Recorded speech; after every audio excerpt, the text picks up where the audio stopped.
I've got a pretty good squat. But I want more. Chances are, if you're watching this video, so do you. In your journey to build the biggest squat that you possibly can, sometimes just doing more squatting isn't gonna get you there.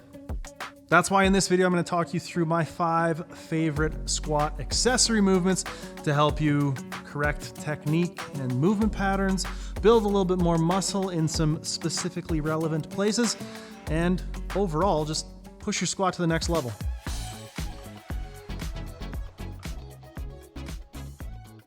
The first accessory movement that I'm gonna talk about is the paused squat. Now it's a pretty basic one. All you're gonna do is a squat and pause in the bottom, but there is some nuance to it. The pause squat is gonna be a really good tool for helping you build positioning in the bottom and for helping you build strength coming out of the bottom. When we pause at that joint angle that we're hitting in the hole, we're gonna strengthen that joint angle. We're gonna get better at breaking inertia and changing directions on the bar. One of my biggest pieces of advice for the pause squat is to make sure that you're not falling into the bottom. We don't wanna be relaxed when we get to the bottom of a pause squat. Depth is not necessarily the main concern of a paused squat. Chances are your pause squats are gonna be just on the line if you're doing them well. Because in a competition squat, we're gonna use that little bit of looseness to bounce just a bit and get that extra little bit of depth. In a pause squat, you're pumping the brakes. You're putting the brakes on the way down to make sure that we are holding a really, really tight and well-braced bottom position. We also want to avoid bouncing out of the bottom before we come up.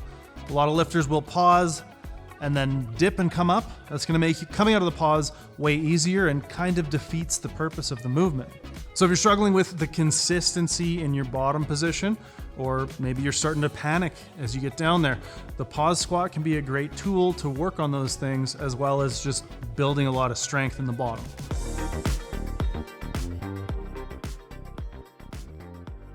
The second movement that we're gonna talk about is the pin squat. Now the pin squat is going to expose any weaknesses you have out of your bottom position. It forces you to maintain some tension to the bar, but also forces you to deload some of that tension. It's about finding sort of a perfect balance between how much you're unloading onto the pins. The reason this is so good is that if you have any issues coming out of the bottom in terms of holding your torso position, if your quads or your hips are not strong enough for you to come up without compromising that position, your hips shooting up, your knees caving a whole bunch, those kinds of things, do pin squats. Because if you have those issues, you're gonna be terrible at pin squats, and getting better at pin squats means getting better at those positions, which should then carry over to your comp squat and make you better. Okay, so the P's to a good pin squat. The key to good pin squats is gonna be finding the right pin height. Now, if you look at this rack, you'll see that these pins are all very close together in this range. That makes it really easy to find that Goldilocks height. However, most racks are not gonna be quite as adjustable on such a small scale. So if you have to, most of my lifters that I've given pin squats to will have to kind of decide between far too low or like a little bit too high. I'd go with the a little bit too high option. If we're going 2 inches past depth in order to get to the pins, we're just in a totally different position. It's not gonna have any carryover to your squat. You're gonna have to go super light, or it's just gonna be absolutely terrible. And that shouldn't be the reason pin squats are terrible. They should be terrible because they're working. So if you go a little bit high and your squat is a little bit high to pins, that's fine. Make sure that when you're going down to the pins, however, that number 1, we are unloading a little bit onto the pins, and number 2, we're not changing to be better at pin squats. And this is similar to how people will try to get a bit better leverage on pause deadlifts. A lot of people will kind of keep their hips high and then fold down to meet with their trunk. We want to make sure we're getting all the same depth in the hips, reach back, and then when we come off the pins, a lot of people are going to end up getting this. They're going to start losing position because it's going to be really hard to keep your quads engaged and to stay in the position we want out of the bottom. That's where we're really going to be tested. So if we find the right height, and we're able to drive the knees forward out of the bottom, we shouldn't see too much of that hips shooting up. And then that's gonna fix that in your comp squat. One last thing, don't go crashing onto the pins. It doesn't have to be light as a feather, but we don't want you to just get halfway down and then free fall to the pins, then try to start from a dead stop. You wanna maintain at least some control of the bar throughout the entirety of the movement. The bar should never completely unload on the pins.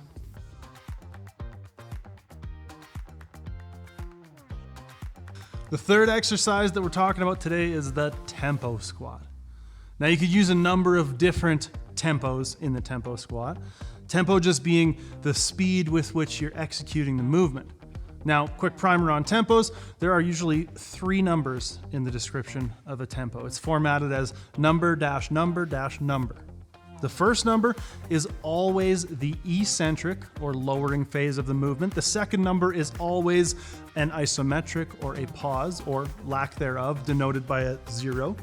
The final number is always the concentric or upwards phase of the movement. And again, if this is just done at normal speed, there's a 0. So all that is to say, generally when I get to tempo squats, what I'm recommending is something like a 3-0-0 tempo squat. So we're taking extra care and extra consideration and extra time on the descent of the movement. The reason this is useful is because it helps lifters figure out positions. We're not just speeding through the positions. We're not just, again, falling into the bottom. We're instead creating a purposeful series of movements that can be really effective as a learning tool. There are some interesting writings on the use of much, much longer tempos. For example, in my own training right now, I'm doing a 6-0-0 tempo. If you're interested in looking into that, there's a guy named Cal Dietz who popularized it in a book called Triphasic Training. Not necessarily something I'd recommend for most lifters. I think most lifters, in terms of just learning the positions, getting a little bit more time under tension, 3-0-0, or even incorporating a tempo paused squat, mishmashing the two together with the 3-2-0, 3 count eccentric, 2 count pause, normal on the way up, can be a great way to go about it. But the basic idea here is that you're just slowing it down.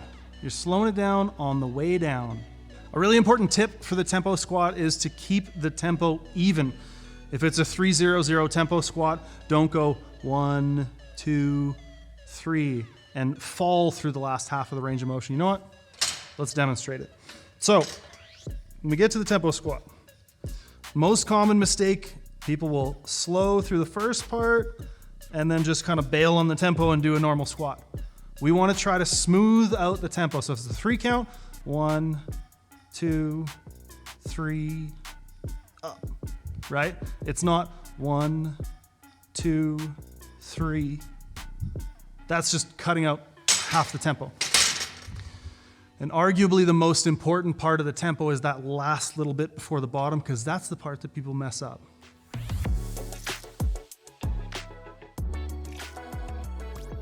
This baby right here, this is called an SSB or safety squat bar. It's one of many bars that you can use that have a little bit of camber on it, right? You can see this little bend. When it's on your back, it's gonna put put the weight slightly out in front of where the actual bar sits on your back. So in some ways, it's gonna mimic a front squat. It's gonna be very challenging for your upper back and your trunk. Holding that bar and keeping it stable through the squat pattern is gonna be one of the harder parts of this movement. But unlike the front squat, which if you remember, I said was not a great squat accessory movement.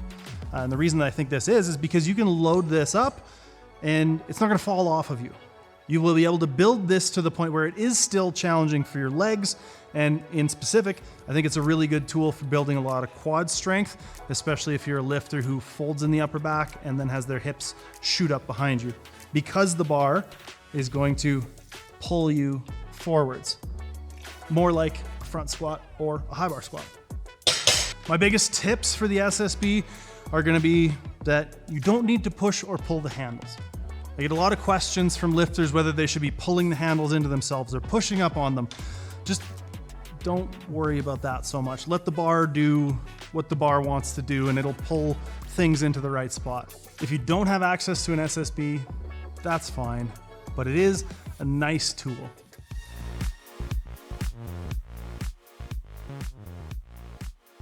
The fifth and final accessory movement that I want to include here is the leg press.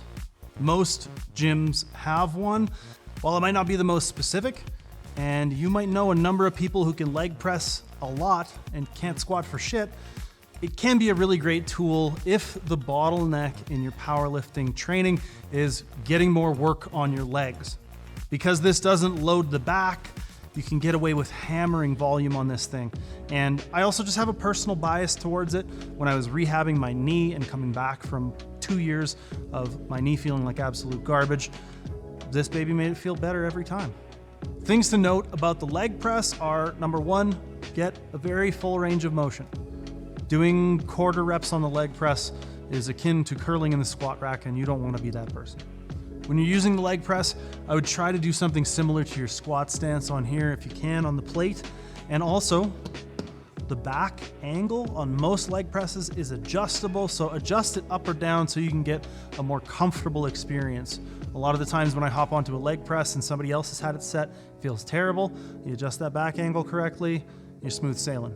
There are a great many other non-specific leg building exercises that you could include on this list. Hack squats and belt squats and other kind of contraptions, pendulum squats and things like that. I'm sure those are all great. Go ahead and try those out if you want, but I like the leg press. Like we said in the deadlift video, you don't want to do all 5 of these at once, nor do you want to be changing them up every single week. Pick 1 or 2 that you think apply to your specific needs and weaknesses in your training. Run them for a period of time, assess whether or not they helped, either run them again or change them in the next block. For most lifters, I would say you can probably run 2 of these as well as a comp squat each week. I think most lifters' squat frequency can be a little bit higher than their deadlift frequency. So I think if you were to run a paused squat and a tempo squat, or a pin squat and a paused squat, or any combination of those, you'd probably be just fine. Now let's talk a little bit about the lifters or the squat issues and characteristics that might make you lean towards one of these exercises over another. If you're having trouble finding your position in the bottom, or you're falling into the hole in your squat, the pause squat or pin squat are great for fixing that. If you find yourself crumpling as you come up out of the hole, or your knees and hips shoot backwards, that is a classic case of I need to pin squat. If you're struggling with your hinge or how to position yourself and time things during your descent, tempo squats will help you a lot there. If your upper back or the shelf that the bar is sitting on is collapsing as you change directions, that is a pretty clear indication that the SSB might help you a lot.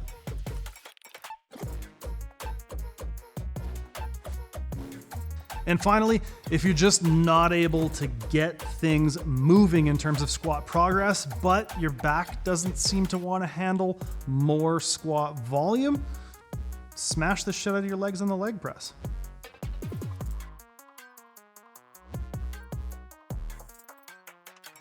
And if you're looking for intelligently designed programs that utilize all of these squat accessories as well as a wide variety more, or a place where you can have a conversation with a coach like myself or one of the other phenomenal Calgary barbell coaches about what accessory movements might work specifically for you, you can check out the Calgary Barbell app in the link in the description box below. And yeah, check it out. It's really good. We put a lot of love into it. If this video helped you, if you enjoyed it, share it with your friends, leave a like if you liked it, tell me what squat accessories you love in the comments below, and we'll see you in the next one. Bye-bye for now.